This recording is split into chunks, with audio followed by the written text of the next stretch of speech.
Hello, this webinar is a part of the Religious Freedom series, and it's titled Total War, the Unprecedented Assault on Religious Freedom in the United States. Well, what was the difference between World War I and World War II? These images begin to reveal that answer.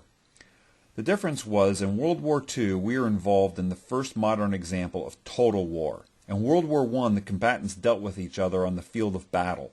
In World War II, everything was under attack. On the battlefield, in the cities, citizens themselves. Well, there's a total war in America taking place right now, and it's directed at religious freedom. Over the year 2013, I collected headlines that and showed these trends in the attack on religious freedom in the United States. And here's a sampling of these evidences. If you were to hear these on an occasional basis, they'd be like little blips on the radar screen. But as you collect them together and hear them in a concentrated format in this webinar, the pattern becomes telling. The VA removed chaplains for quoting Scripture. The Army labels AFA a domestic hate group. Florida officials tell charity to choose between Jesus and cheese. San Antonio bars Christian businesses from doing business with the city. Oregon attacks Christian business for holding beliefs. No baptisms on federal land.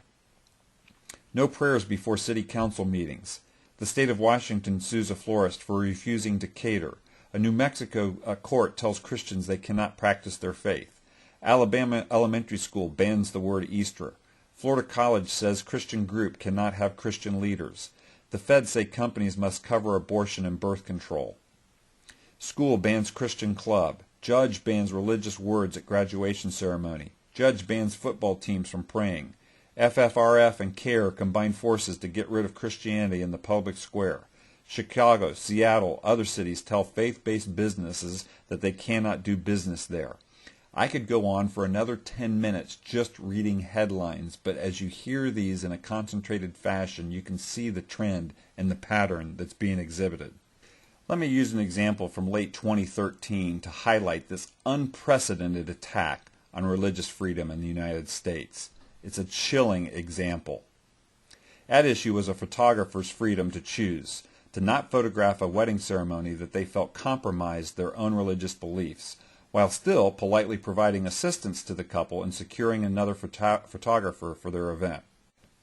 The first thing to note is this, that even though the couple was politely helped, they secured another photographer, they had their ceremony, they chose to make the photographer pay for holding his religious beliefs by taking them to court and suing them for damages. This does not seem very tolerant.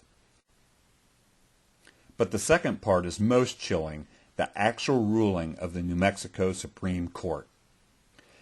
The court said that the photographer must do what the court says. He must compromise his religious beliefs. And here's an excerpt from that ruling. But there's a price, one that we all have to pay somewhere in our civic life. The Huguenots have to channel their conduct, not their beliefs, so as to leave space for other Americans who believe something different. That compromise is a part of the glue that holds us together as a nation, the tolerance that lubricates the varied, moving parts of us as a people. The Huguenots are now compelled by law to compromise the very religious beliefs that inspire their lives. Though the rule of law requires it, the result is sobering. It will no doubt leave a tangible mark on the Huguenots and others of similar views. Sobering? Tangible mark? The New Mexico Supreme Court is saying that citizens today in New Mexico cannot run their business based on their religious beliefs or conscience. They no longer have freedom of religion. We are taking that away, says the court. Religious freedom is no longer an inalienable right. It's no longer a non-revocable right given to an individual by the Creator.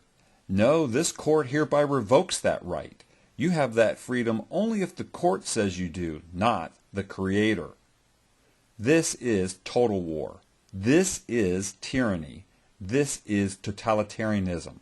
And even though it's not being done with guns and bombs and planes and tanks, this is the usurpation and the coercion of people's religious freedom.